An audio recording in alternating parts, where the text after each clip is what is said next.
En el último video hablamos del socialismo como forma de gobierno, no como forma de Estado, sino como forma de gobierno. Y no puede ser de otro modo porque para hablar de forma de Estado socialista, tendrían que haberse quebrantado todas las estructuras del sistema capitalista de producción para que tuviera lugar una forma de Estado socialista.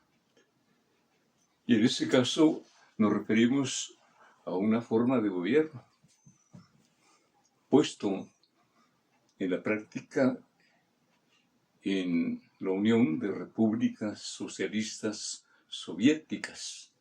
Y dijimos que se trataba de repúblicas, una modalidad que corresponde muy específicamente al sistema capitalista de producción, ¿no? Por algo se llamaron repúblicas precisamente, ¿no? Y no estados socialistas unidos.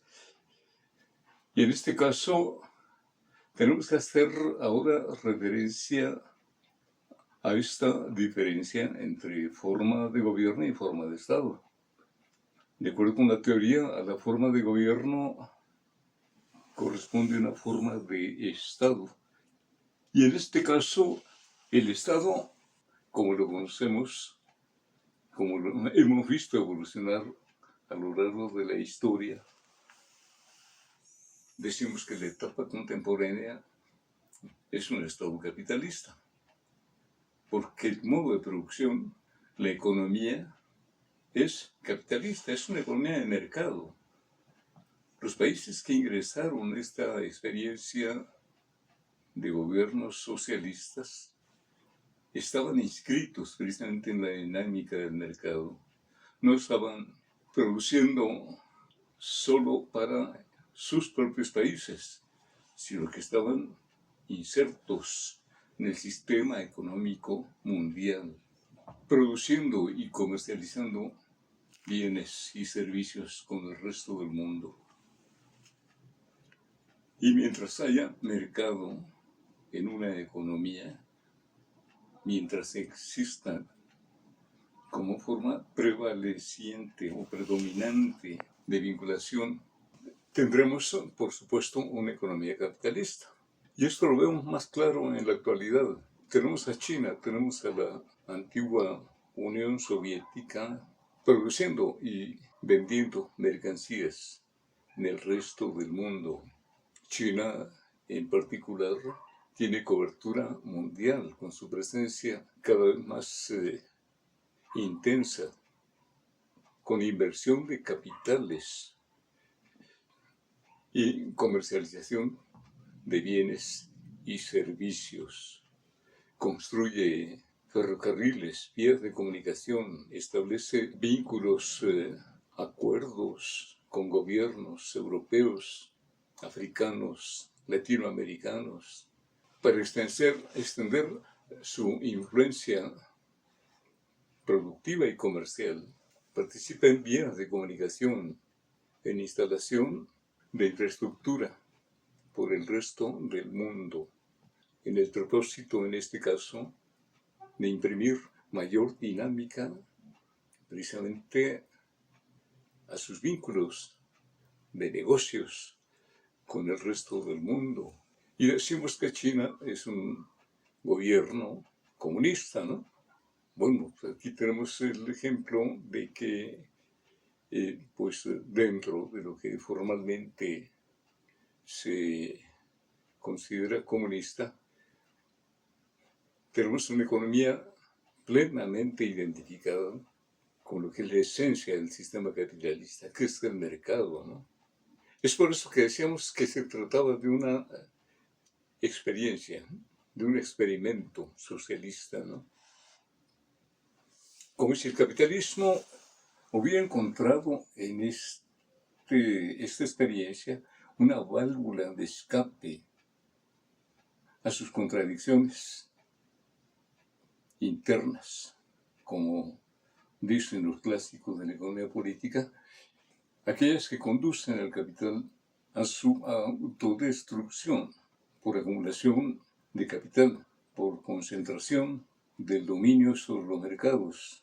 Esto que conduce normalmente a las crisis económicas del sistema es durante el siglo XX cada vez más recurrente y las vías de solución son cada vez menos eficaces. Pero como sistema y obedeciendo a sus propias leyes, tal parece que encontró precisamente en la vía socialista una vía adecuada para salir al paso a su propia contradicción. Y aparece como camuflado con el nombre, ¿no?, de socialismo o comunismo, ¿no? Pero en la esencia está la ley del capital, la ley de acumulación de capital. Esto es importante mencionarlo porque mientras no haya un cambio efectivo en las estructuras del sistema, para un cambio en el modo de producción, no habrá tampoco un cambio en la forma del Estado, ¿no? Y el gobierno seguirá siendo un gobierno que funciona con políticas sociales y económicas muy propias del sistema capitalista de producción. En el caso de la política económica, el Estado estará participando de manera más intensa en la economía y la política social será